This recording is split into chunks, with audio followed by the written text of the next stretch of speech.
शुक्लांबरधरं विष्णु शशिवर्णं चतुर्भुजं प्रसन्नवदनं ध्यायेत् सर्वविघ्नोपशान्तयेत्। सरस्वती नमस्तुभ्यं वरदे कामरूपिणी विद्यारंभं करिष्यामि सिद्धिर्भवतु मे सदा। गुरुर्ब्रह्मा गुरुर्विष्णु गुरुर्देवो महेश्वरा गुरुर्साक्षात् परब्रह्म तस्मै श्री गुरवे नमः। ईश्वरो गुरुरात्मेति मूर्तिभेदविभागिने व्योमवद्व्याप्तदेहाय दक्षिणामूर्तये नमः। ह्रीङ्कारासनगर्भितानलशिखां सौक्लिङ्कलां बिभ्रतीं सौवर्णाम्बरधारिणीं वरसुधा धौतान्त्रिनेत्रोज्ज्वलां वन्दे पुस्तकपाशमङ्कुशधरां स्रग्भूषितामुज्ज्वलां त्वां गौरीं त्रिपुरां परात्परकलां श्रीचक्रसञ्चारिणीं नमामि देवी नर्मदे त्वदीय पाद पंकजम नमामि देवी नर्मदे। सभी नर्मदा भक्तों के हृदय में बसे हुए माँ राजराजेश्वरी ललितांबिका वो एक ही है, वही नर्मदा है, वही शक्ति है, वही आदि शक्ति है। उसी के चरणों में कोटि कोटि प्रणाम, बड़ों को वंदन और सभी को जय श्री कृष्ण नर्मदे हर। आज हम अभी आधी यात्रा उत्तर वाहिनी के उत्तर तट से पूरी कर चुके हैं। पिछले सत्र में तो तिलकपाड़ा से शुरू होकर के हम लोगों ने तिलकपाड़ा के शहर के आसपास में, गांव के आसपास के जो प्रसिद्ध शिवालय थे वो देखे। उसके बाद में मणिनागेश्वर, उसके बाद कपिलेश्वर, और अब हम आज गए हैं रेंगण गांव में और वहां से बोट ले करके इस तरफ दक्षिण तट पे आ जाएंगे। तो यहाँ पे एक बात का ख्याल रखना है, अगर हम ये परिक्रमा कर रहे हैं और हम ये सिर्फ कोई सामान्य साधारण नदी है ऐसा भाव नहीं है, ये माता है, ये तरल शिव है, ये शक्तिदायिनी है, ये मोक्षदायिनी है। ऐसी नदी को हम पार कर रहे हैं, अगर ऐसा हमारा पूज्य भाव है तो हमें ख्याल रख करके एक प्लास्टिक की थैली रखनी चाहिए या कपड़े की थैली, और अपने जूते उसमें उतार करके रख देने चाहिए बोट में बैठते वक्त। जब हम इस पार आ जाएंगे तो हमने निकाल करके पहन लेना चाहिए। देखो, अगर हम मंदिर में भी जाते हैं या मंदिर रास्ते से गुजरते हैं और मंदिर में अंदर नहीं जाते हैं तो भी क्या करते हैं, चप्पल बाहर बाजू में निकाल देते हैं और प्रणाम करते हैं। तो जूते के साथ हम ना जाएं। कई कई लोगों को मैंने देखा कि नर्मदा के तट पे जाते हैं, उनका जल आचमन करते हैं। अच्छा, वहां पे पत्थर जो होते हैं वो बड़े ऐसे प्रवाह के वजह से गोटे हो गए होते हैं और वहां पे से ऐसे डगमगाने का और गिर जाने का डर रहता है। तो आप एक लकड़ी दंड रख सकते हैं या किसी का सहारा ले सकते हैं। तो लेकिन जूतों के साथ नर्मदा के जल प्रवाह में जाना ये एक अशोभनीय बात भी है, और अनजाने में हमारे से ये दोष हो जाता है। तो हम जिसको माँ समझते हैं तो जूतों के साथ ना जाए, थोड़ी दूर जूते निकाल के फिर वहां पे जाए। अगर आप स्नान नहीं कर पाते हैं तो कम से कम हाथ पैर धो करके, मुंह पे जल छिड़क के, थोड़ा सा आचमन करके आप प्रणाम करके निकल सकते हैं। दोनों तट पे हो सके तो हमें वहां पे मैया की आरती और पूजा करनी चाहिए। अगर हमारे पास दिया है तो हम दिया रख सकते हैं। पानी के अंदर रखने की जरूरत नहीं है, हम किनारे पे दिया लगा सकते हैं और पत्ते पे रख सकते हैं। ऐसे ही हम घी में डुबोई हुई बाती लेकर के चलेंगे तो थोड़ी देर में थोड़ी देर हमारी आरती हो, प्रणाम हो, तब तक वो जलती रहती है। तो कोई ज्यादा उसमें ताकझाम करने की भी जरूरत नहीं है। तो हम वैसा पत्तों के ऊपर रख के भी वहां पे पास में रख सकते हैं। तो एक खास बात याद रखनी है कि पूरी परिक्रमा में हमारे से कहीं भी पोल्यूशन ये ना हो, प्रदूषण ना हो, क्योंकि ये मैया है, उसका तट हमको ये विरासत में मिला है। तपोभूमि है, सारे वहां पे ऋषि मुनि तप कर रहे हैं, हमें पता नहीं है कौन कहाँ अदृश्य रूप में तप कर रहा है। तो अगर शौच वगैरह भी, अब सब जगह ये व्यवस्था बनी हुई है प्रशासन की तरफ से, और अगर आप एक आश्रम में रुकते हैं तो आश्रमों में भी बनी हुई है। तो कभी भी ऐसा ना करें कि किनारे के ऊपर आप ऐसा गंदगी ना फैलाएं। तो ये एक हमने परिक्रमा में खास याद रखना है। जब हम करेंगे तो हमारे पीछे की पीढ़ी, हमारे बच्चे, हमारे ग्रैंड चिल्ड्रन होंगे जो हमारे साथ, उनको भी ये हमारे से ये हमको देख करके प्रेरणा मिलेगी कि हमें ऐसा नहीं करना चाहिए। तो ये कोई पर्यटन नहीं है, ये कोई प्रवास नहीं है, ये कोई भ्रमंती नहीं है। ये एक हम भाव पूर्वक, भक्ति पूर्वक, जैसे हम मंदिर मंदिर की प्रदक्षिणा करते हैं, ऐसे ही हम यहाँ पे मैया की परिक्रमा कर रहे हैं। और पूरी परिक्रमा का फल सिर्फ ये चैत्र महीना में एक दिन की 21 किलोमीटर की परिक्रमा से हमें प्राप्त होता है, ऐसा शास्त्र में लिखा है। तो ये हमें जरूर करना चाहिए। जो लोग गुजरात और महाराष्ट्र में रहते हैं ये इजीली पहुंच सकते हैं, और जिस भी तरह से हो सकता है आप बड़ौदा पहुंच जाओ। वडोदरा से आपको कोई ना कोई व्हीकल या प्राइवेट गाड़ी मिल सकती है, या अगर आप ट्रेन से जाते हो तो एकता नगर, जिसको पहले केवड़िया कॉलोनी कहते थे, जहाँ से स्टेच्यू ऑफ यूनिटी जा जाता है, तो वहाँ उस स्टेशन से भी आप पहुँच सकते हो। तो अभी हम अपनी यात्रा शुरू करेंगे नीलिमा जी। अब हम होडी से, देखो इस पार आ गए हैं, थोड़ा जूम कर दीजिएगा।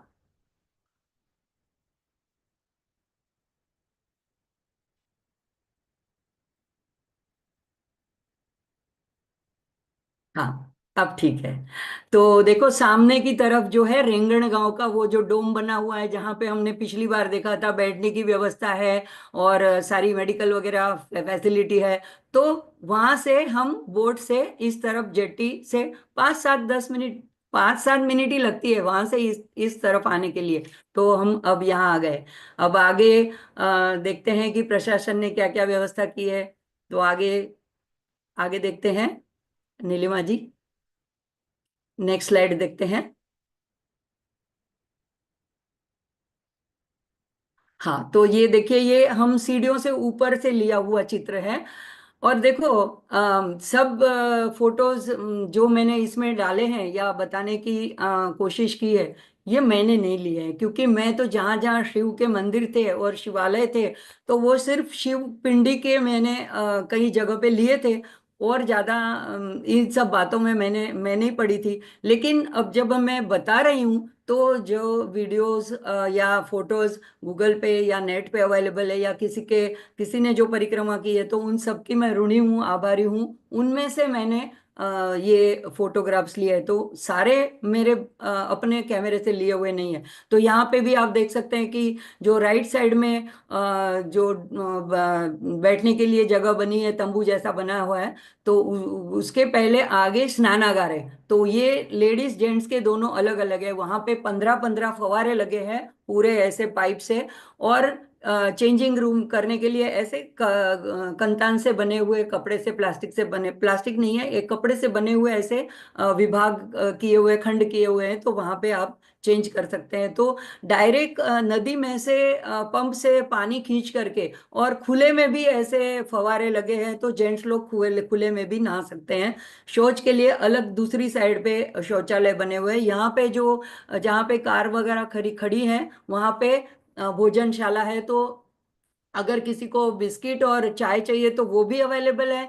और अगर पूरा भोजन चाहिए, आप जिस वक्त पहुंचते हो तो पूरा भोजन भी सारे नर्मदा प्रेमी भक्तों के द्वारा या प्रशासन के साथ जुड़ करके, सेवाधारी संस्थाओं के द्वारा, आश्रमों के द्वारा, इस तरह यहाँ पे भी अवेलेबल है।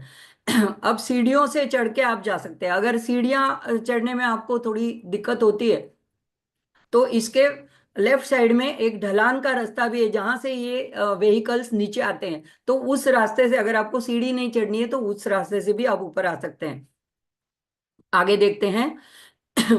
ऊपर जब आज आप आ जाते हो, नेक्स्ट स्लाइड, तो ये कीड़ी मकोड़ी घाट से, ये अब ये प्रशासन के द्वारा अभी इस चित्र में भी सारी व्यवस्था, जो उस तरफ का था दृश्य, ये राइट साइड का है। ये उस तरफ का राइट साइड का था, ये लेफ्ट साइड का है। अब आगे ऊपर चढ़ के जब आगे आते हैं हम, नेक्स्ट स्लाइड,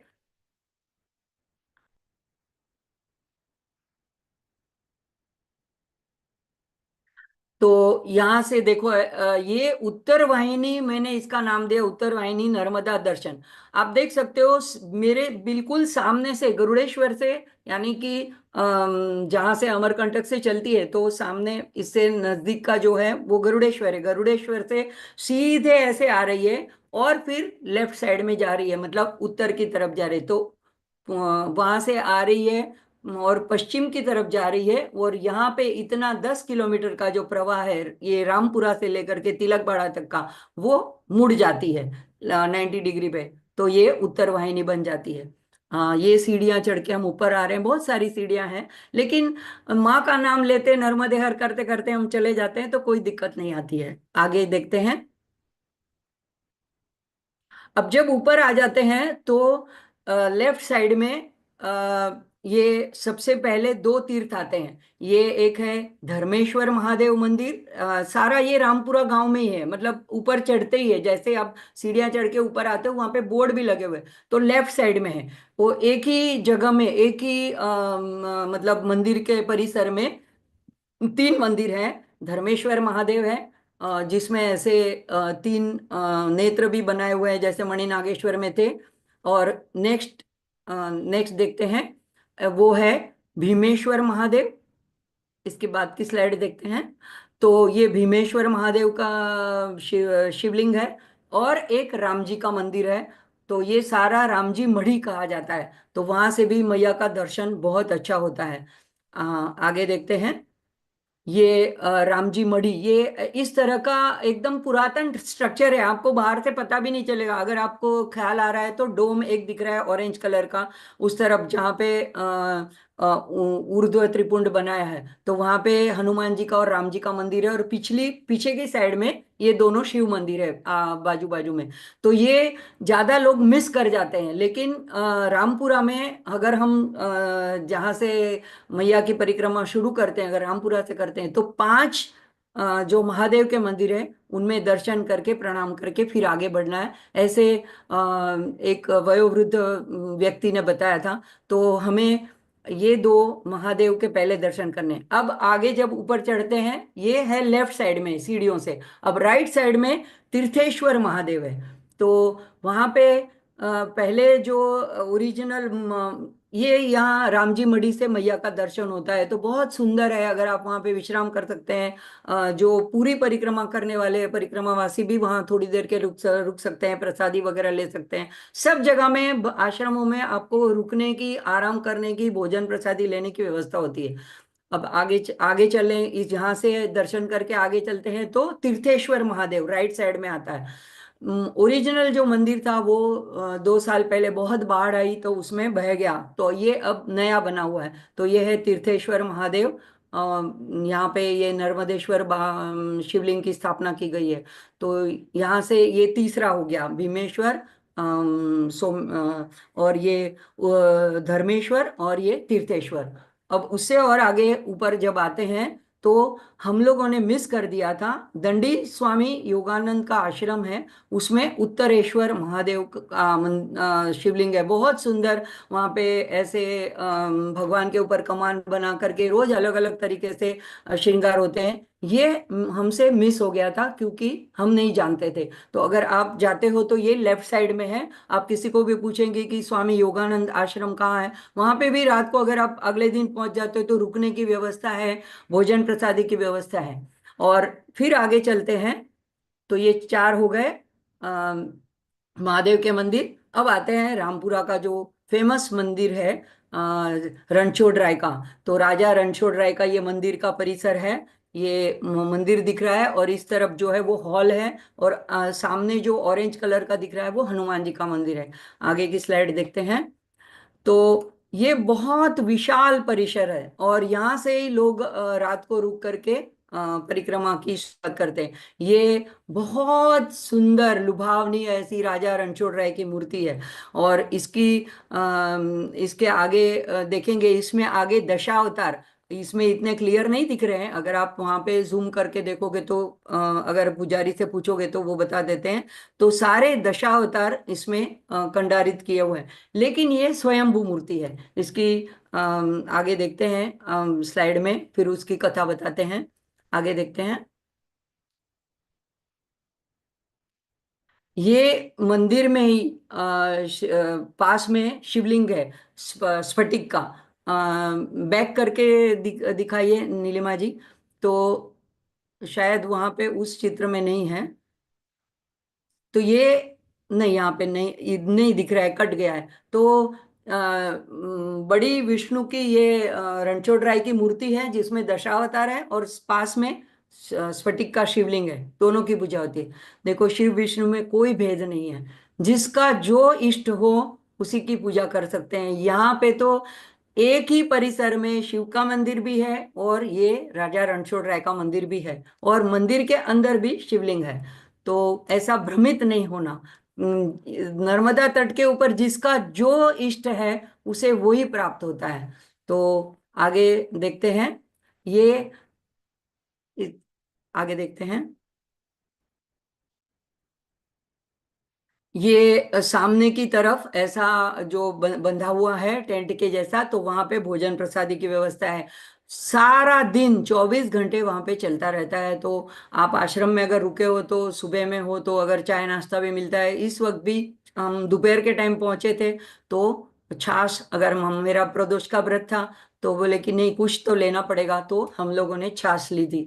तो यहाँ पे और इतने निस्वार्थ भाव से, और इस बार की एक खास बात थी, कहीं पे भी प्लास्टिक की कप या प्लेट ज्यादातर मतलब 1% कहीं होगी, लेकिन सब जगह में स्टील की प्लेटें थी, स्टील के ग्लास थे। और वो लोग कहते थे कि आपको साफ मिलते हैं, आप पीने के बाद में उसको धो करके, वहां पे पानी वगैरह की व्यवस्था है तो धोकर रख दीजिए। तो इस तरह से भी इन सभी सेवा आश्रमों ने और ये सेवार्थियों ने ये जो कचरा कूड़ा होता है, कागज की प्लेट हो, डिस्पोजेबल प्लेट हो, तो भी उसका होता है, ये सब अवॉइड किया इस बार। ये बहुत महत्वपूर्ण बात थी। आगे देखते हैं। नेक्स्ट स्लाइड देखते हैं। ये हनुमान का मंदिर है। नेक्स्ट देखते हैं। ये विश्वेश्वर महादेव का मंदिर वहीं परिसर में। तो 5 महादेव हो गए, पहले आपने हमने 4 देखे, धर्मेश्वर, भीमेश्वर, तीर्थेश्वर, उत्तरेश्वर और ये विश्वेश्वर। तो इनके दर्शन लेकर के आगे यात्रा परिक्रमा की शुरुआत होती है। आगे देखते हैं।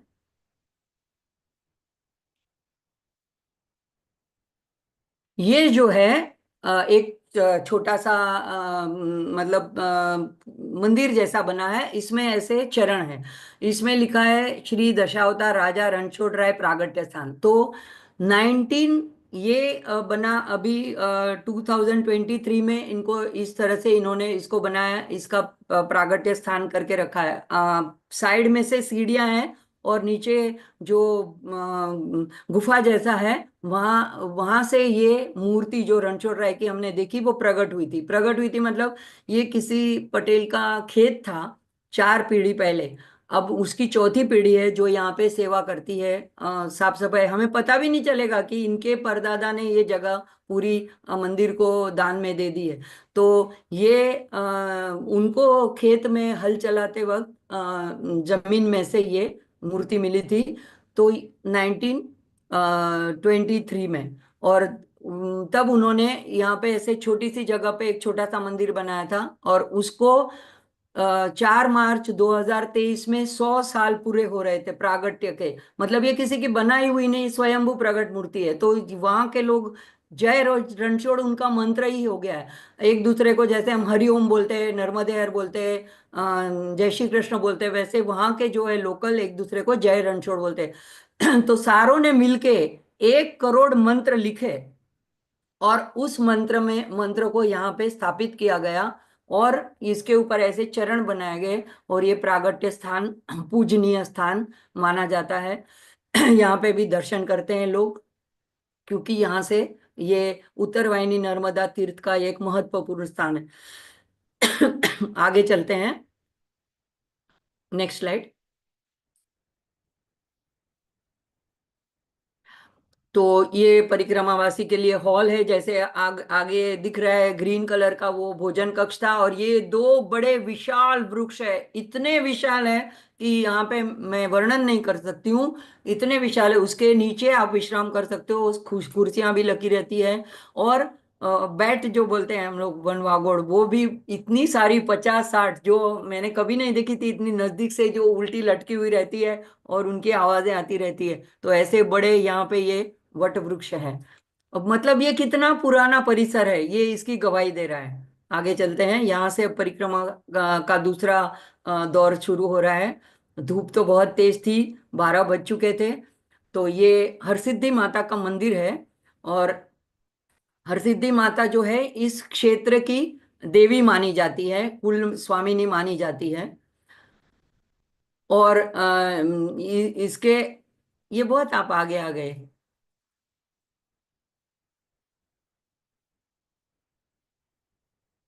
हरसिद्धि माता की बात चल रही है अभी। अच्छा, रहने दीजिए, मैं स्क्रीन शेयर कर देती हूँ, कोई बात नहीं, आप रहने दीजिए नीलिमा जी। ठीक है, मैं कर देती हूँ।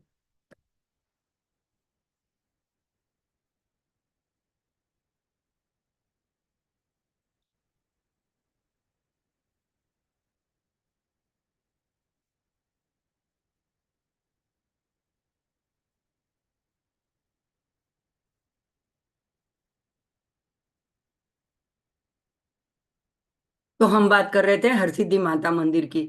तो हरसिद्धि माता मंदिर जो है, ये हमारी भी कुल देवी है, और ये राजा वीर विक्रम की भी, उसको भी साक्षात प्रकट देवी थी। तो पोरबंदर में इसका मुख्य मंदिर है, और ऐसे जगह जगह पे और छोटे मंदिर भी है। तो यहाँ पे भी इसकी बहुत महिमा है। और विक्रम राजा ने उनको माँ को साक्षात मतलब सिद्ध कर लिया था, प्रकट कर लिया था, और बोला कि आप मेरे राज्य में आकर रहिए। तो माँ उनके पीछे पीछे चलने लगी। फिर माँ ने कहा, यही एक शर्त रखी थी कि अगर आप पीछे मुड़ के देखोगे अ, तो मैं अदृश्य हो जाऊंगी, मतलब वहीं स्थापित हो जाऊंगी। तो क्षिप्रा नदी के इस तरफ आने के पहले जब उनकी पैजन की झनकार आ रही थी, वो सुनने में नहीं आई। तो विक्रम राजा ने पीछे मुड़ के देखा, तो माता फिर वहीं पे स्थिर हो गई।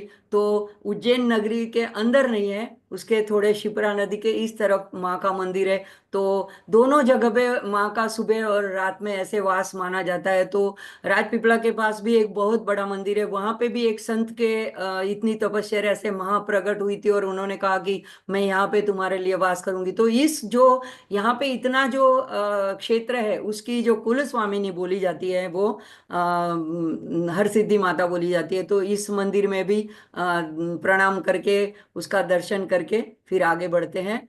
तो ये हरसिद्धि माता का मंदिर है, और यहाँ पे भी प्रणाम करके फिर आगे बढ़ते हैं। तो अंदर मंदिर में ऐसी मूर्ति है, माँ की छोटी सी मूर्ति है, काले पत्थर की बनी हुई मूर्ति है। उससे फिर आगे जब चलते हैं तो देखो ऐसा सड़क मार्ग है, उस तरफ जो था तो कहीं कच्चा मार्ग था, कहीं नदी के तट का मार्ग था, लेकिन यहाँ पे जो है सड़क मार्ग है। और गांव गांव में से गुजरते हुए जाना, राइट साइड में खेत भी है, गांव के घर भी है, उसके उस तरफ नर्मदा नदी है। परिक्रमा में ये कहे हमेशा नर्मदा जो मैया है हमारे राइट साइड रहेगी, तो राइट साइड में नदी बह रही है और ये गांव का मार्ग है। तो ये गांव के लोग साइड में वो विसामा जो बोलते हैं, तो वहां पे भी ऐसे टेंट लगे रहते हैं, और लोग जो भी चल के आते हैं, अगर आपका ध्यान भी नहीं है तो भी आपको बुला बुला के चाय कॉफी छाछ जो भी जैसा समय हो वो पिलाते हैं आग्रह करके। इसके बाद आगे ये राइट साइड में रास्ता, ये जो ऐसा रास्ता बताया तो ऐसे रास्ता मुड़ जाता है, यहाँ पे धनेश्वर और लुकेश्वर, ये दोनों एक ही मंदिर में दो शिवलिंग है। एक तरफ धनेश्वर है, धनेश्वर यानी कुबेर द्वारा स्थापित है, कुबेर को धन का स्वामी बोला जाता है, तो इसीलिए धनेश्वर और लुकेश्वर। तो ये दोनों मंदिर है, देखो ये पास से ऐसा दिखता है। दूर से हम पूरी गली से अंदर जाके मंदिर की तरफ जाएंगे तो, और ये धनेश्वर महादेव है, वो शिवलिंग सामने ऐसा शिवलिंग है। यहाँ पे भी हमने जल अर्पण किया था। जब बोट में से बैठते हैं ना तो आपके पास अगर बॉटल हो, मैंने कमंडलू रखा था तो कमंडलू से हम नर्मदा जल उसमें ले सकते हैं। और जैसे जहां जहां शिवालय आता है तो वहां पे हम छोटी सी एक लोटी रख सकते हैं, उससे हम हर जगह पे शिव जी के ऊपर कुछ भी नहीं है अगर हमारे पास तो भी हम जल तो अर्पण कर ही सकते हैं, अगर और ज्यादा कुछ नहीं है तो। और अगर वहीं पे जो बेलपत्ती पड़ियां है किसी ने अर्पण की हुई है, तो शिव पुराण में ये लिखा है कि हम उस बेलपत्ती को फिर से धो करके उसको अर्पण कर सकते हैं। ऐसे ही लेके नहीं कर सकते, लेकिन अपने साइड में से उसको अपने पास जो कमंडलू में पानी होता है उसमें से धो करके फिर से चढ़ा सकते हैं। तो ये पत्रम पुष्पम फलम, तो अगर हमारे पास फल है तो हम अर्पण कर सकते हैं, लेकिन प्रणाम कर सकते हैं। तो हर जगह में जितने ऐसे तीर्थ स्थान हैं वहां पे ये 5 मिनट की पूजा अर्चना जरूर करनी चाहिए। ऐसे नहीं कि ऐसे देखा और मैराथन में भाग रहे इस तरह की, दूसरों को बताना कि हमने तो 3 घंटे में परिक्रमा कर ली, कोई कहेगा हमने 4 घंटे में कर ली। ये करने के लिए हम नहीं निकले हैं, हम सतत ईश्वर के सानिध्य में रहने के लिए। और जो जो तीर्थ स्थान है उसमें जो वाइब्रेशन है, वहां पे जो तपश्चर्या की है जिन्होंने, और उन्होंने जो वरदान मांगे हैं उस वरदान हमें भी प्राप्त हो, इसलिए हम वहां प्रणाम करके आगे बढ़ते हैं। तो सामने आमने सामने है, सामने ये लुकेश्वर का मंदिर है, तो लुकेश्वर महादेव है।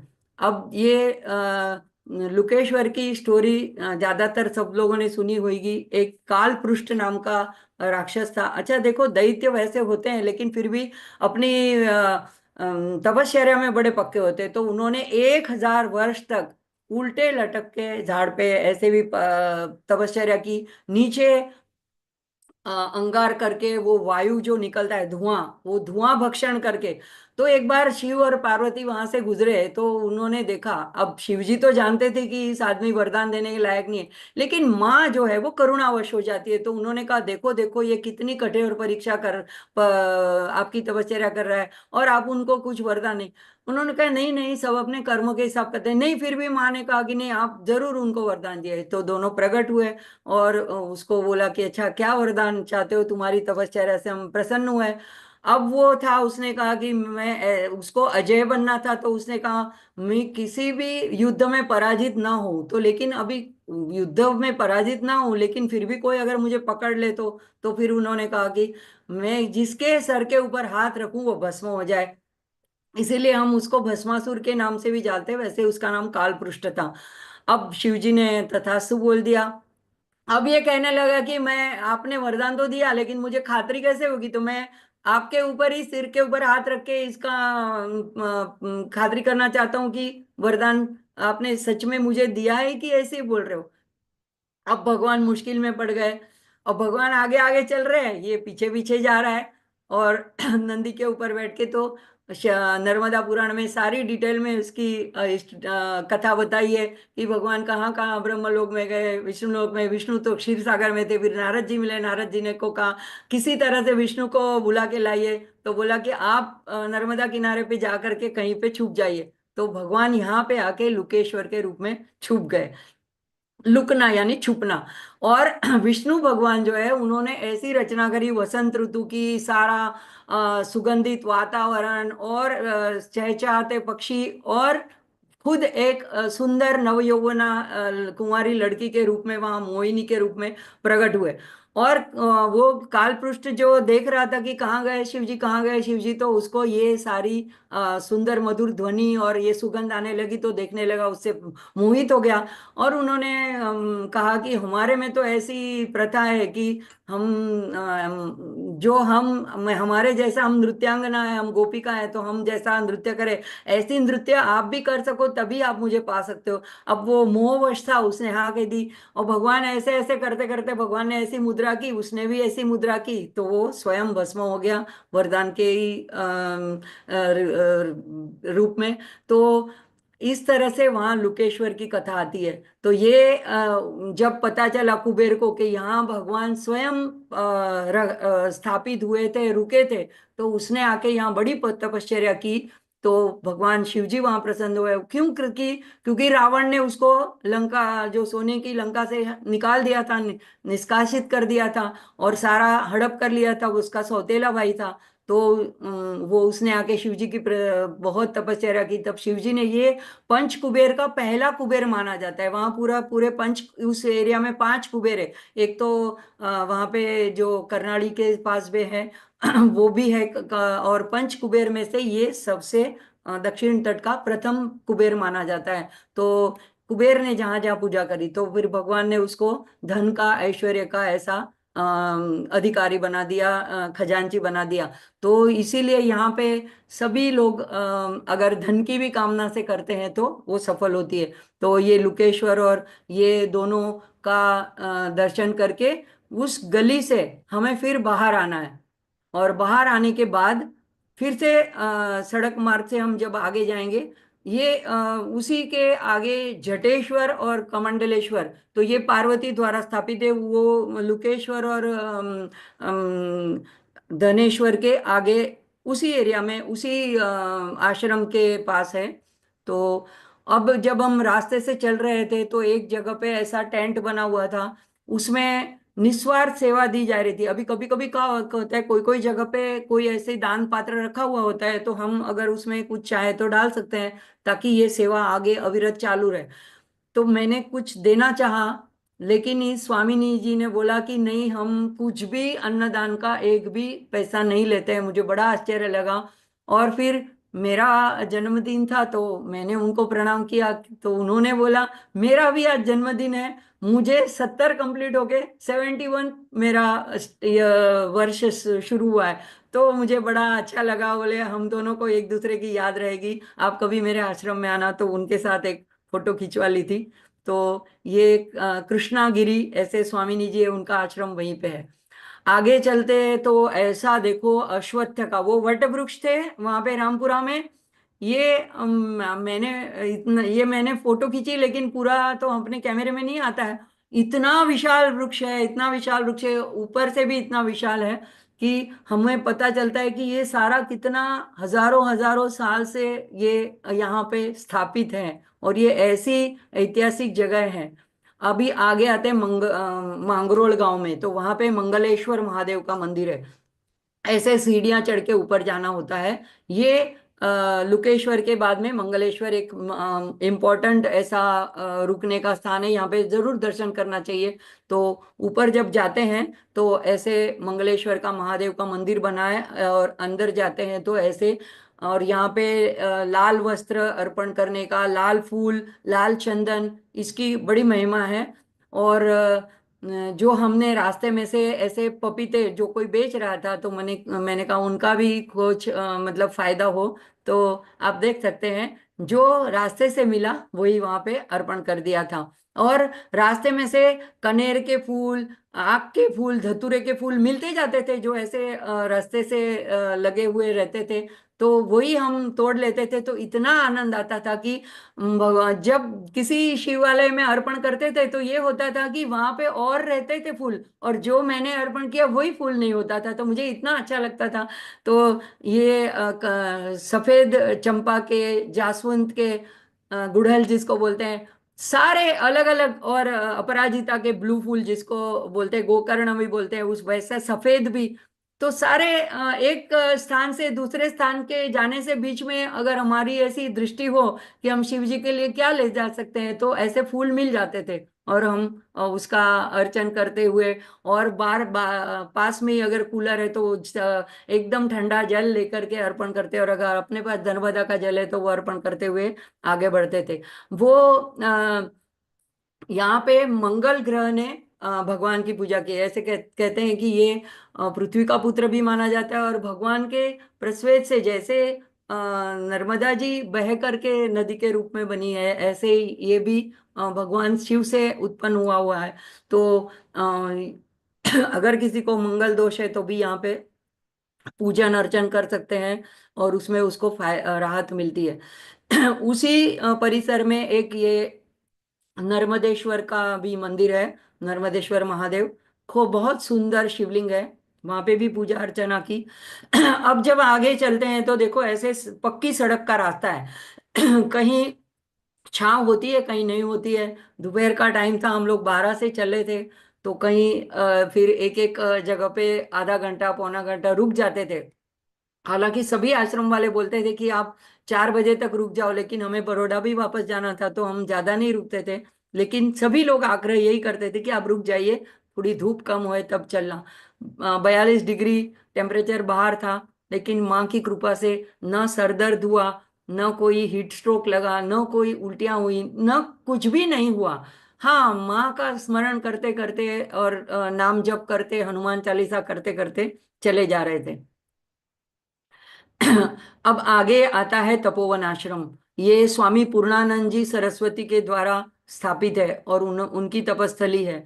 और शायद इसी में वो खिड़की वाले बाबा भी कहे जाते हैं, तो कभी एक बार ही दर्शन देते हैं, लेकिन आजकल नहीं दर्शन देते हैं।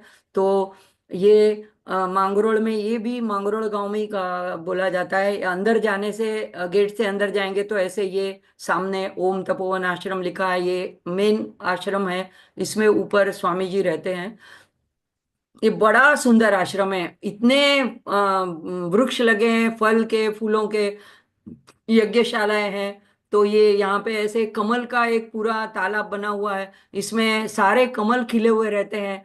तो इतना सुंदर लुभावना दृश्य है। अगर हम ऐसे जल्दी जल्दी से परिक्रमा करके निकल जाते हैं तो इन सारी सब चीजों से हम वंचित रह जाते हैं। तो थोड़ी देर टाइम निकाल के जाना है, एक ही दिन की तो परिक्रमा होती है, तो सब जगह के अंदर घूम करके दर्शन कर सकते हैं। फिर यहाँ पे ये ऐसे सीधा रास्ता जो है, तो ये दरवाजे से सीढ़ियाँ उतर के नदी के तट पे जाता है। तो ऐसे बहुत सारी सीढ़ियां उतर के नदी के तट पे जाएंगे, तो वहां से स्नान करने की भी सुविधा है। तो आश्रम के लोग वहां पे रह के वहां पे नदी में स्नान कर सकते हैं। हालांकि अंदर नहीं जाया जाता है क्योंकि मगरों का डर है, तो कमंडल से लेकर के आप किनारे पे बैठ करके स्नान कर सकते हो, और एकदम नजदीक बैठ के स्नान किया जा सकता है। तो इतना सुहावना दृश्य वहां से दिखता है सीढ़ियों से।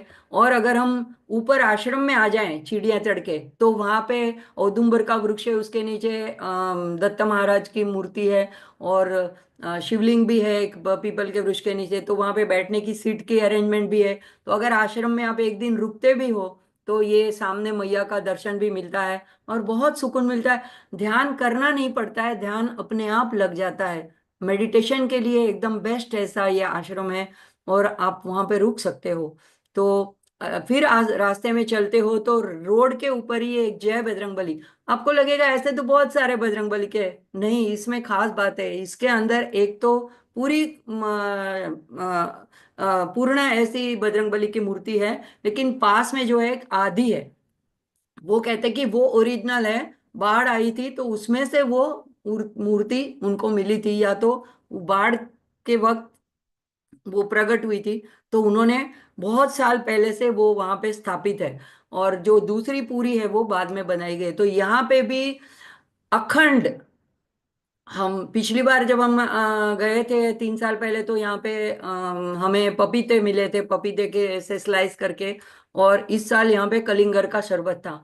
तो देखो ये लोग बनाते हैं, साथ में इतने सारे कलिंगर पड़े रहते हैं और उसका शरबत बनाते हैं और बुला बुला के देते हैं। आप देख रहे हो सारे रास्ते में जाने वाले रुक रुक के वहां पे पीते हैं। अगर आप ज्यादा भी चाहो, एक एक गिलास और दो तो भी कोई मना नहीं करता है। और कोई आपसे चार्ज भी निशुल्क, लेकिन फिर अगर आप चाहो तो मंदिर के अंदर कुछ प्रदान कर सकते हो। इससे आगे तीर्थ आता है, राइट साइड में थोड़ा सा सीढ़ियां ऊपर चढ़ेंगे तो गोपालेश्वर महादेव। अब ये गोपालेश्वर महादेव का ये शिवलिंग, ये ऐसा आपको लगेगा कि क्या इसमें कोई खास बात तो दिख नहीं रही, लेकिन ये जो है कामधेनु गाय, जिसका असली नाम है सुरभि, उसने यहाँ पे तप किया है। तो देखो, ऐसा नहीं कि सिर्फ मनुष्य, देव, गंधर्व, राक्षस, मुनि, लेकिन यहाँ पे जैसे गरुड़ेश्वर में गरुड़ ने किया है, ना मणिनागेश्वर में नाग ने किया है, तो यहाँ पे कामधेनु ने तप किया था और शिव जी को प्रसन्न किया था। तब उनकी, शिव जी कैसे प्रसन्न हुए, उनकी नाभि में से ये शिवलिंग प्रकट हुआ है। अब सोचो, ये ऐसा स्वयंभू शिवलिंग है, इसकी बहुत महिमा है। तो ये गोपालेश्वर महादेव कहा जाता है। और जिसको निसंतान होते हैं तो अपनी संतान की कामना के लिए भी यहाँ पे आके मतलब प्रणाम करते हैं। कामधेनु मतलब तो सभी चीज की पूर्ति करती है। अभी कामधेनु गाय का कैसा है कि एक सफेद गाय के रूप में हम दिखाते हैं, उसके पेट में सभी देवताओं को ऐसे भी दिखाता है, और कोई दूसरे तरीके से भी दिखाते हैं, उसमें महिला का सिर है और स्तन है और पक्षी के पंख है और मोर की पूंछ है। इस तरह की गाय ऐसी भी कामधेनु गाय बोली जाती है। तो इसकी वशिष्ठ जी की भी स्टोरी हमें पता है कि जो विश्वामित्र ने सोचा था कि उसके पास से देखो कामधेनु है, उसको हम छुड़ा के ले जा सकेंगे। तो इस विश्वामित्र नहीं, वशिष्ठ जी की गाय के ऊपर लेने के लिए वहां के राजा आए और उन्होंने सहस्त्रार्जुन ने कहा कि मैं इसको अपने साथ ले जाऊंगा। तो ये ऐसी कामधेनु गाय है कि उसके शरीर से हजारों सैनिकों प्रकट हुए और उनको मात कर दिया। तो और फिर स्वर्ग में चली गई, वो उनके हाथ नहीं आई। तो ये कामधेनु सभी मनोकामना पूर्ण करने वाली ऐसी कामधेनु गाय, और उसने वहां तप किया। तो ये सचमुच में ऐसे मंदिर का हमें जरूर से दर्शन लेना चाहिए। कई लोग क्या करते हैं, इसको अवॉइड करके साइड में से चले जाते हैं। तो यहाँ पे भी छाछ की बहुत अच्छी व्यवस्था थी। युवान लोग, भाई भाई लोग बुला बुला के पिला रहे थे। उसी में सामने गोपालेश्वर कहा जाता है, तो सामने ऐसे छोटा सा मंदिर है, उसमें गोपाल जी की इतनी सुंदर, साथ में गौ मैया भी है, और गोपाल जी की इतनी सुंदर मनोहारी मूर्ति है। देखते ही रहो, देखते ही रहो, ऐसी सुंदर मूर्ति है। वहां से आगे चलते हैं तो देखो, ऐसा रास्ता आता है, इसमें दो बोर्ड आते हैं। एक राइट साइड में स्वामी रामानंद संत का आश्रम है। अगर आप वहां नहीं जाना चाहते, पिछली बार हम नहीं गए थे, तो हम सीधे सीताराम आश्रम जा सकते हैं। वहां से तट पे जा सकते हैं। रामानंद आश्रम में जाओ तो वहां से भी तट पे जाया जा सकता है। अगर टाइम है तो दोनों आश्रम देखने चाहिए। तो हम पहले रामानंद आश्रम देखते हैं। तो ये स्वामी रामानंद आश्रम का ऐसा बाहर का गेट है। और रामानंद आश्रम नाम जो है, रामानंद जी कौन थे? रामानंद जी तो जो कबीर दास जी के गुरु थे। और कैसे कबीर दास जी ने उनसे गुरु मंत्र लिया था? वैसे तो वो इतने, उस जमाने में छुआछूत भी थी, तो ऐसे जो ब्राह्मण नहीं थे उनको तो दीक्षा देते नहीं थे। अब कबीर दास जी को उनसे गुरु मंत्र चाहिए था, तो वो क्या करे? तो उन्होंने उनकी दिनचर्या देखी। वो बहुत अर्ली मॉर्निंग, प्रातः काल में, ब्राह्मण मुहूर्त में गंगा नदी में स्नान करने जाते थे। तो इन्होंने उनके पीछे पीछे गए, और जब वो स्नान करके लौट रहे तो सीढ़ियों पे वो अंधारा, जैसे अभी तो उजाला नहीं हुआ था, 4, साढ़े 4, 5 का टाइम होता है, वो सो गए। तो रामानंद जी जब आए तो उनका पैर उनको लग गया। मतलब वो उसी तरह से सोए कि उनको उनका पैर उनके ऊपर पड़ जाए। तो एकदम से उनके मुंह से आ गया राम राम। मतलब अरे अरे, मैंने किसी को ऊपर पैर रख दिया। बस कबीरदास जी खड़े हुए, और यही उनको लगा कि यही मुझे राम नाम इनके मुख से मिला, यही मेरी दीक्षा है। और देखो, 125 साल जिए और राम नाम का इतना उन्होंने प्रचार किया, इतना जप किया कि मतलब बाद में अभी कहने लगे कि अभी कबीर करे आराम, अभी राम मेरा कबीर का नाम जप करता है, ऐसा मतलब जो कह सकता है। तो ऐसा रामानंद जी के जो शिष्य थे, उन्होंने परंपरा से यहाँ पे आश्रम बनाया है। तो ये आश्रम उसमें रामानंद में है, उनके परमेश्वरानंद संत, उनका अभी तो वो नहीं रहे हैं, लेकिन उन्होंने ये आश्रम बनाया है, मतलब वो तपस्या वहां पे की है। तो ये अंदर से देखो, ऊपर धनुष्य बाण दिखता है, तो ऐसा साइड में दोनों जय विजय बने हुए हैं। और 3 मंजिले का ये मंदिर है। और ऊपर के मंजिल पे जब हम जाते हैं, सामने ऐसा कमल के जैसी बावड़ी बनी है। इसमें ऐसा चमत्कारी पत्थर है कि जो पानी के ऊपर तैरता है, जैसे सेतु बनाने के लिए राम जी ने ऐसे पत्थर रखे थे, तो लंका में जाने के लिए, तो ऐसे पत्थर चमत्कारी यहाँ पे इस बावड़ी में देखने मिलते हैं। ये कमल जैसी बावड़ी बनाई है, और ये इनकी यज्ञशाला है। और ये आश्रम के मंदिर के अंदर से देखेंगे तो इस तरह का दृश्य दिखता है नीचे की तरफ। अब ये तीसरे मंजिल पे जब जब जाएंगे तो ऐसे सामने बड़ा हॉल है, उसमें ऐसे 3 मंदिर है। बीच में राम सीता है, राइट साइड में रामानंद जी और परमेश्वरानंद जी संत की प्रतिमाएं हैं। और इस तरफ जो है 2 देवी हैं, उसमें नर्मदा देवी और वैष्णवी देवी। तो नजदीक से भी उसकी फोटो। अच्छा, ये मैं पहले भी बताया कि मैंने ये एक भी फोटो खींची नहीं है किसी के वीडियो में से या किसी गूगल में से मैंने ये फोटो ली है। उन सब की मैं आभारी हूँ। ये देखो, यहाँ पे ये अलग टाइप की राम सीता की मूर्तियां हैं। हर जगह पे राम दरबार में राम सीता राम लक्ष्मण और सीता जी होते हैं खड़े, और हनुमान जी बैठे हुए होते हैं। तो यहाँ पे ये दोनों बैठे हुए हैं, और उनकी अभय वरद ऐसी मुद्राएं हैं। तो बहुत अनोखा और बहुत सुंदर मंदिर है, जरूर देखना चाहिए। और दूसरी तरफ जो है, ये राइट साइड में परमेश्वरानंद जी है, और लेफ्ट साइड में है रामानंद जी स्वामी। तो इनकी भी वहाँ पे प्रतिमाएं रखी हुई है, आरस की बनी हुई। हमने ये सारी अपनी विरासत अपने बच्चों को बतानी है। कौन थे रामानंद जी, कैसे उन्होंने मुगलों को मात किया था, कैसे कबीर जी उनके शिष्य बने। तो ये सारा। और इस तरफ है नर्मदा जी राइट साइड में, और माता वैष्णो देवी। तो और नीचे की तरफ वहां पे जो यज्ञशाला वगैरह है, वहां पे एक हॉल में पारदेश्वर पा अम, मतलब पारा का, मर्क्यूरी का शिवलिंग है। हम वहां पे तो छू नहीं सकते हैं, लेकिन हम उसका दर्शन जरूर कर सकते हैं। तो ये पारदेश्वर महादेव बहुत सुंदर मंदिर है। अब जो पहले बताया था कि 2 रास्ते पड़ते हैं, तो दूसरे रास्ते से जाते हैं तो राइट साइड में मुड़ जाना है, सीताराम आश्रम आता है, ऊपर बड़े अक्षरों में लिखा है। सारे परिक्रमावासी आप देख रहे हो वाइट कपड़े में जा रहे हैं। तो यहाँ पे ये सीताराम संत जो अभी जनवरी 2023 में उनका ब्रह्मलीन हुए, उनका प्रतिमा यहाँ पे लगाई हुई है। और एक शुभकारी ये आई खोडियार। अब खोडियार माँ जो है, उनका भी वाहन जो है वो मगरमच्छी है। तो कई लोग भ्रमित हो जाते हैं और कहते हैं कि ये नर्मदा जी है। नहीं, ये खोडियार, आई खोडियार, जो सौराष्ट्र में बहुत मानते हैं, मेरे पिताजी की भी कुल देवी है।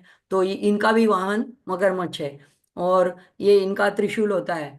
तो ये वहां पे ये मंदिर है, और ये एक शुभकारी हनुमान जी का मंदिर है। और इस परिसर में भी रात में कोई भी परिक्रमावासी रुक सकते हैं, बड़ा आश्रम है, और भोजन व्यवस्था होती है। बुला बुला के आप उस वो आश्रम के बीच के रास्ते से होते हुए आपको सीढ़ियों से जाना है आगे मैया के तट पे।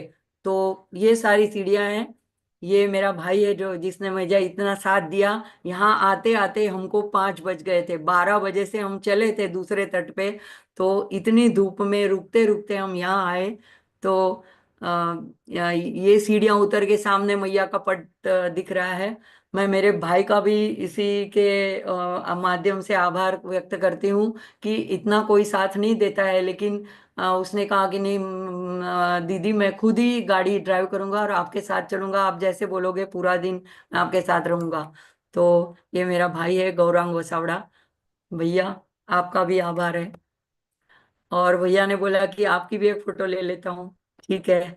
अब ये ऐसा कंकर वाला तट होता है। ऐसे बीच में शेड भी बने हैं, और इस बार तो बेंचेस भी रखी हुए है। तो सामने जो वाइट दिख रहा है वो वहाँ तिलकवाड़ा का जो प्रशासन ने बनाया हुआ डोम है, वहां तक हमें जाना है। तो आगे जब चलते हैं तो वहां पहुंच जाते हैं, तो इस तरह से इस किनारे पे, जैसे उस किनारे पे उस तरफ था, वैसे ही किनारे के दोनों तरफ, मतलब तट के दोनों तरफ, तिलकवाड़ा में भी दोनों तरफ, रामपुरा में भी दोनों तरफ प्रशासन के द्वारा ऐसे सारी फैसिलिटियों के डोम ऐसे बनाए।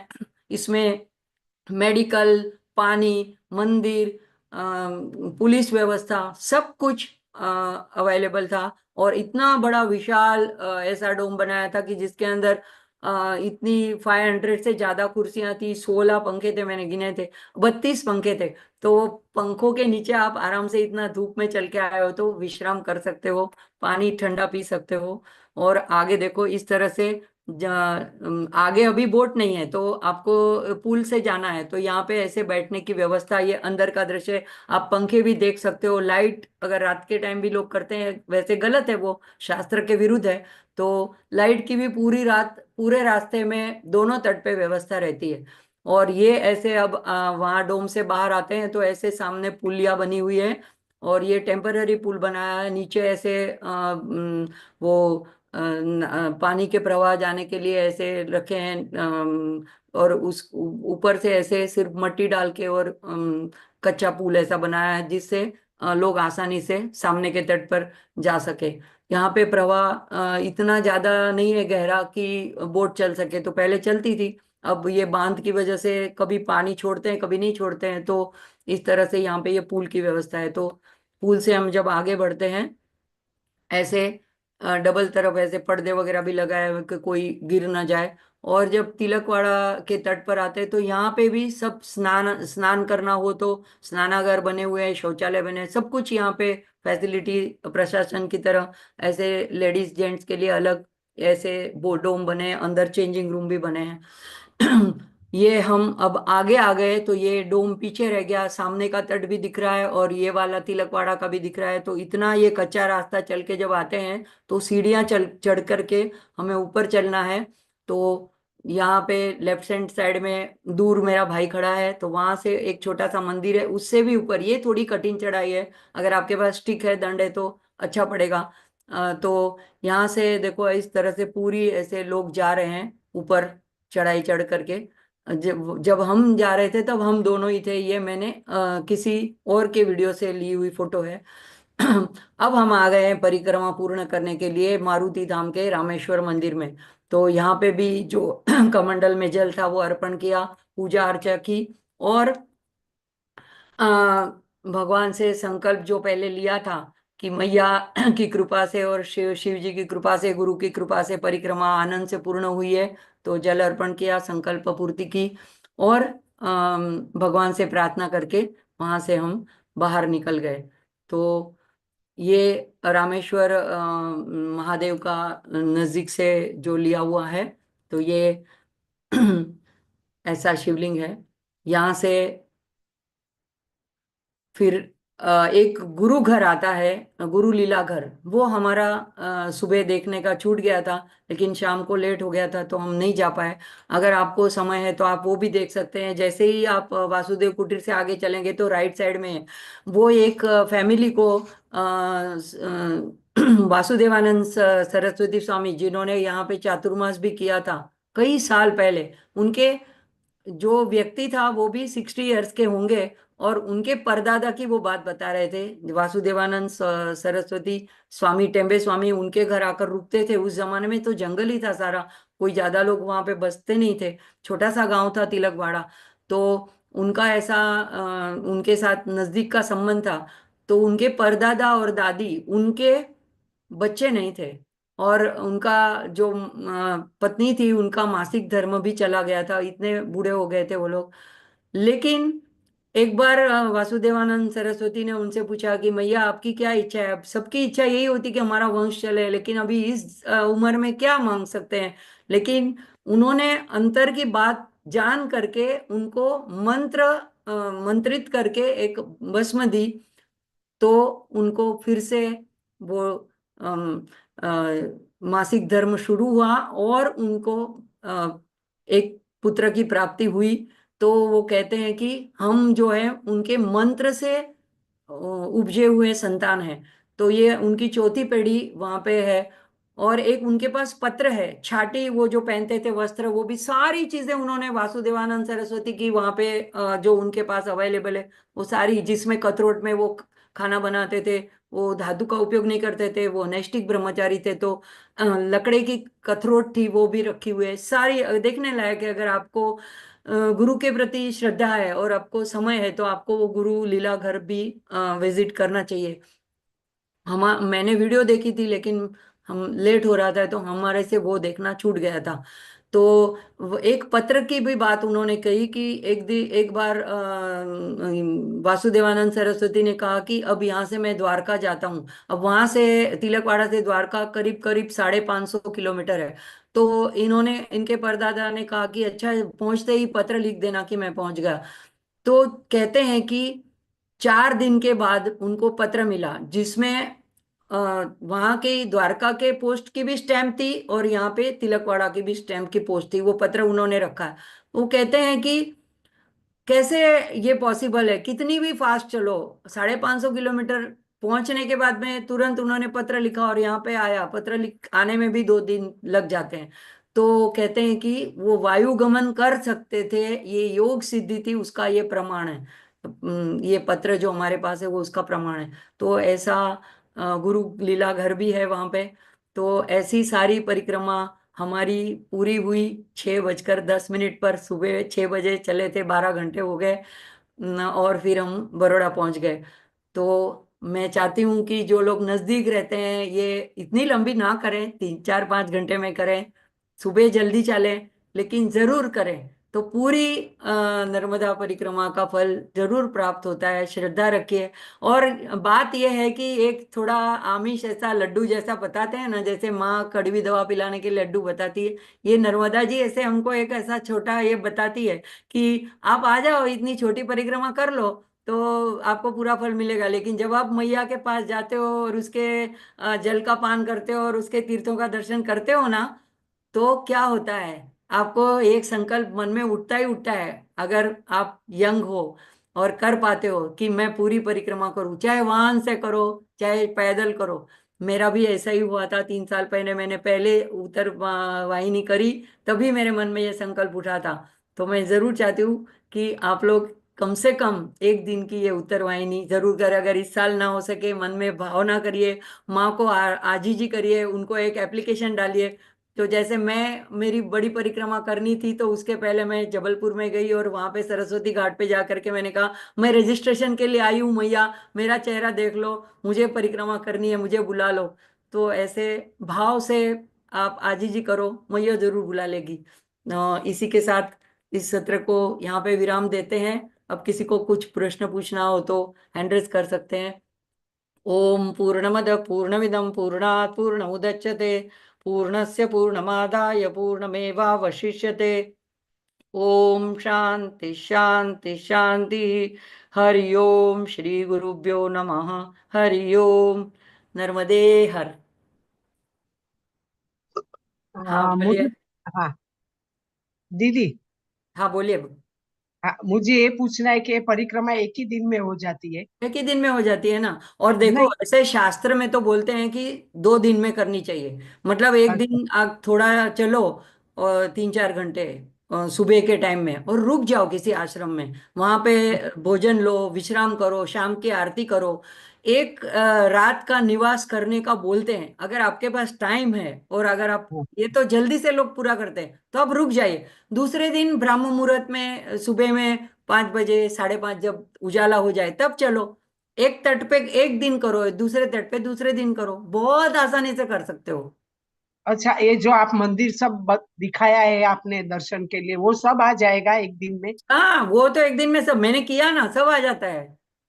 ओके। अभी इतना मैं तो क्या है, गबारे में जाके बैठ जाती थी क्योंकि मैं, मेरा शिव जी इतना इष्ट है कि अगर मुझे तो खींच के बाहर निकालना पड़ता है। मैं अपने से जल्दी ऐसा विश नहीं करती हूँ कि चलो अभी हो गई पूजा। कोई कोई कोई बोले कि अभी बस होगी, चलो बाहर निकलो, मेरे पति बोलेंगे अभी बहुत हो गई, तो ही मैं बाहर निकलती हूँ। तो मैं तो आराम आराम से सब जगह पूजा करे, तो मुझे ज्यादा टाइम लगा।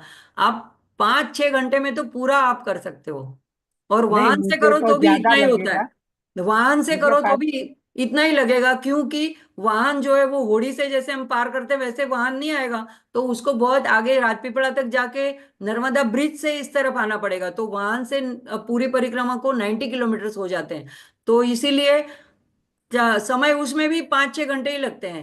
लेकिन उसमें आपको बैठना होता है अंदर, और जो मंदिर आते हैं तब आप वहां पे पूजा अर्चना करो, फिर वापस वाहन में बैठ जाओ।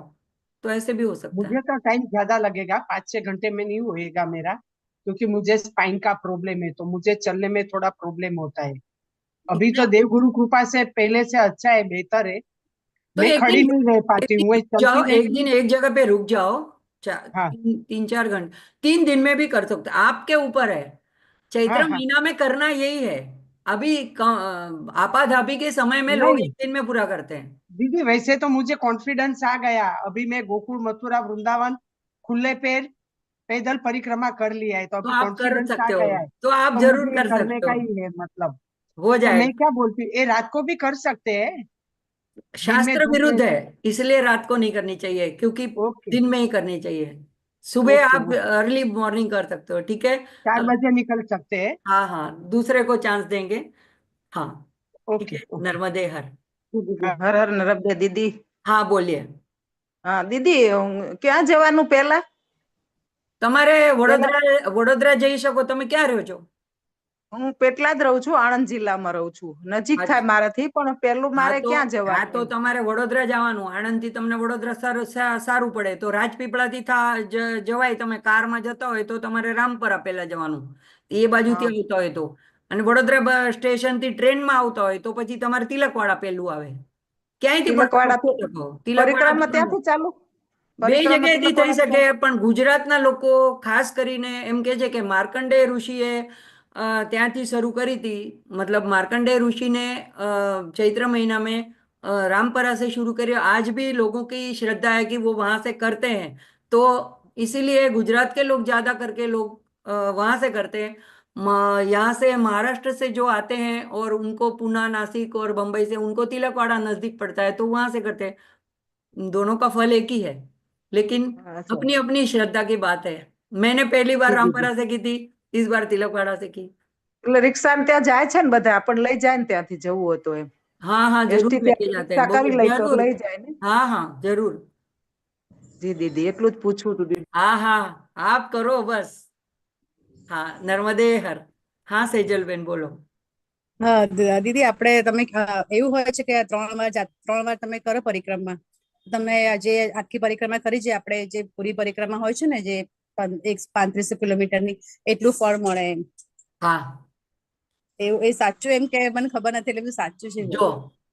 શ્રદ્ધા એવી વસ્તુ છે કે તમને કોઈ પાણી આપે ચરણામૃત, તો તમને એમ હોય કે આ ચરણામૃત પીને મને સારું થશે, અને કોઈ તમે ડોક્ટરને કહો તો એમાં એમાં કોઈ પણ મેડિસિન નથી, એને ટેસ્ટ કરે તો કહેશે કે આમાં આનાથી સારું ન થાય, હવે એ બેનો શું જવાબ આપવું? તમારા પર છે, હા ભસ્મ હોય, કોઈ કહેશે કે કોઈ સત્ય સાંઈ બાબા કોઈને વિભૂતિ આપતા હતા, એનાથી એના રોગ સારા થઈ જતા હતા, એનું જે થાય, તમારો વિશ્વાસ હોવો જોઈએ। મને તો કોઈ કહે એટલે હું તો માની જ લઉં કે હા આ સાચું જ છે, એટલે આમાં કાંઈ પછી હા ના હોય જ નહીં, મને મળી ગયું।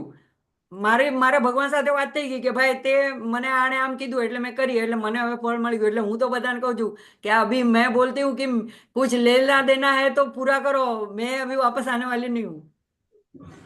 સહી હે। મોક્ષદાયिनी ने मुझे मोक्ष दे दिया है। અરે તમે જે કીધું ને કે રાત્રે ના કરવી જોઈએ, જો કે અમે હમણાં જ કરી 2 દિવસ પહેલા જ, પણ રાત્રે કરી હતી, મને નથી ખબર કે સવારથી જ કરવાની એમ। હવે નેક્સ્ટ ટાઈમ થી આપણે એવું देखो, કરીશું। हाँ देखो, तप किसको बोलते हैं? हाँ, जो सुबह में वो ब्रह्म मुहूर्त में तब होता है ना। जब तपता है सूर्य और आपको आप वो गर्मी सहन करते हो, तो आपका तप होता है। आप कंफर्ट जोन में करते हो तो वो तप नहीं माना जाएगा ना।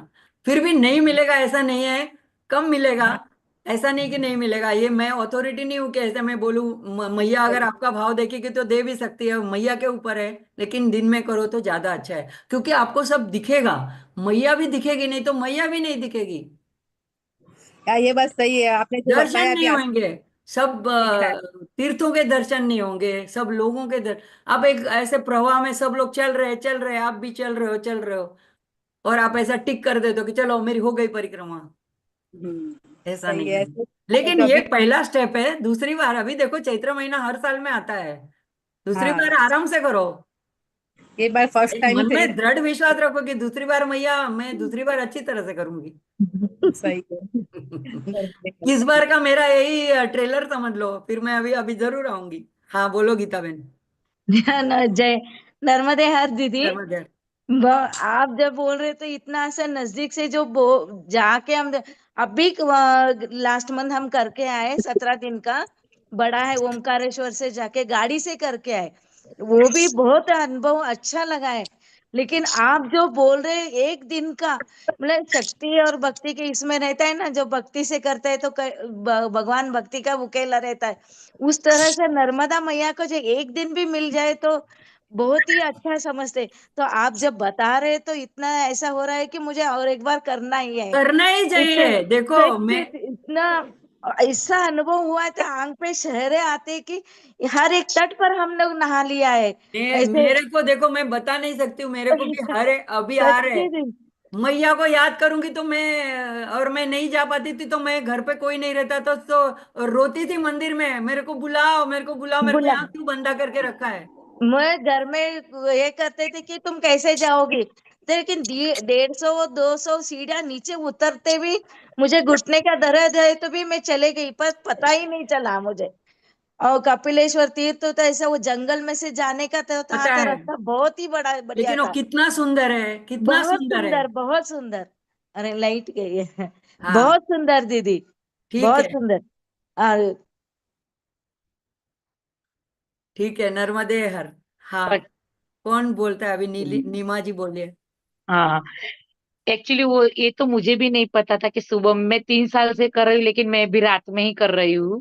देखो अभी जस्ट शॉर्टकट के लिए हम करते हैं, लेकिन करो हाँ, दिन में तो अच्छा है। एक ओके, बार नेक्स्ट करो। टाइम वैसा ट्राई करूंगी। और हाँ एक मुझे ये पूछना था, सब लोग सफेद कपड़े पहन के करते हैं, उसका ये कुछ है?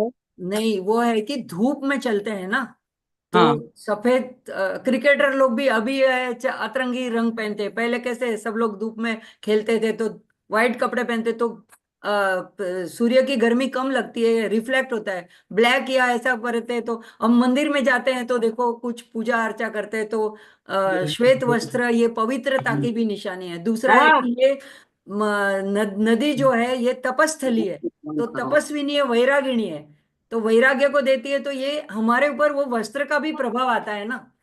जो वस्त्र हम पहनते हैं उसका भी हमारे, हम ऐसे वस्त्र पहनेंगे तो ऐसा ही प्रभाव आएगा। तो ज्यादातर वस्त्र व्हाइट पहनने से गर्मी भी कम लगती है, हमें खुद को भी अच्छा लगता है, ऐसा कुछ इस नहीं है। बार हमने देखा कि बहुत सारे लोग महाराष्ट्र के थे और सब व्हाइट साड़ी, और जेंट्स लोग व्हाइट व्हाइट कुर्ता धोती, और हाँ। हाँ, धोती टोपी पहन के चल रहे थे। और नहीं तो थोड़ा लाइट कलर का मैंने, व्हाइट में डिजाइन हो, डॉट हो, मतलब एकदम चलता हल्के है। रंग के कपड़ा पहनो, हल्का। ओके, हम जैसे पार्टी में जाते हैं तो भड़कीले कपड़े पहनते हैं, लेकिन मंदिर में जाते हैं तो हम थोड़ा लाइट। उस ओके। हिसाब से है। बाकी तो देखो भगवान भाव देखता है। अब आपके पास वही कपड़े हैं और वही पहन के जाओगे तो भगवान ऐसा नहीं नहीं मैं तुमको नहीं, चलो तुम्हारा नहीं, मैं गिनती हूँ, ऐसे नहीं है। भगवान बहुत बोले हैं। हाँ ठीक है। नर्मदे हर। हाँ विशाखा बहन बोलो। હાજી ચેતનાબેન, ખૂબ ખૂબ અભિનંદન. તમારું બધું સાંભળીને એટલું મન થઈ ગયું. બસ તો પણ કરી જ નાખો હવે નક્કી। ના, પણ બહુ ચાલવાનું છે ને. आप वाहन से भी कर सकते हो, હમ. वाहन से करो ना।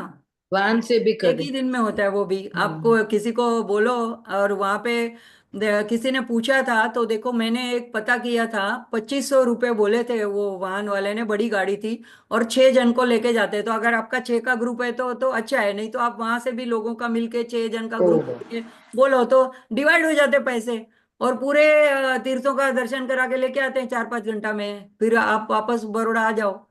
आप जिस जगह गए थे वही जगह लेके जाते हैं वो वैन वाला भी.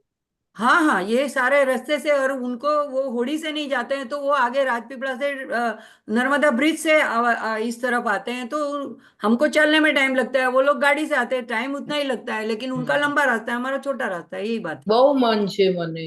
बस तो जाओ। ठीक है, नर्मदे हर। हाँ हर्षा बहन बोलो। हर्षदाबेन। जी दीदी, ये जो आप नर्मदे हर बोलते हैं या हर हर नर्मदे बोला तो भी चलता है? हाँ देखो, हर मतलब एक बार हर हर नर्मदे मतलब हर, शिव जी के लिए भी हर शब्द है, और हर यानी हरण कर दे मेरा सब पाप ताप, मेरी दुखों का हरण कर दे। तो ओके। नर्मदे हर बोलने से हर के दोनों मीनिंग है। हे नर्मदा तू मेरा हरण कर दे, और नर्मदा तू हर की पुत्री है, तो तुम दोनों ही मेरा कल्याण करो। अच्छा, हर ऐसे। और हर नर्मदे। हर ओके, हर नर्मदे। ऐसे नर्मदे दोनों हर, तरह को तो बोल सकते हैं ना? दोनों तरह से बोल सकते हैं। ओके। ओके, फाइन फाइन, हाँ थैंक यू थैंक यू। ठीक है। हर हर हाँ, नर्मदे। हर हर नर्मदे, नर्मदे हर हर हर हर। Narmade. Thank you thank you. चलो 3 बार नर्मदे हर करते हैं, फिर शिव जी का हम्म। जयकारा करते हैं। नर्मदे हर, हर नर्मदे नर्मदे हर, हर नर्मदे नर्मदे हर। हर। नीलिमा जी, सत्र को हम हर हर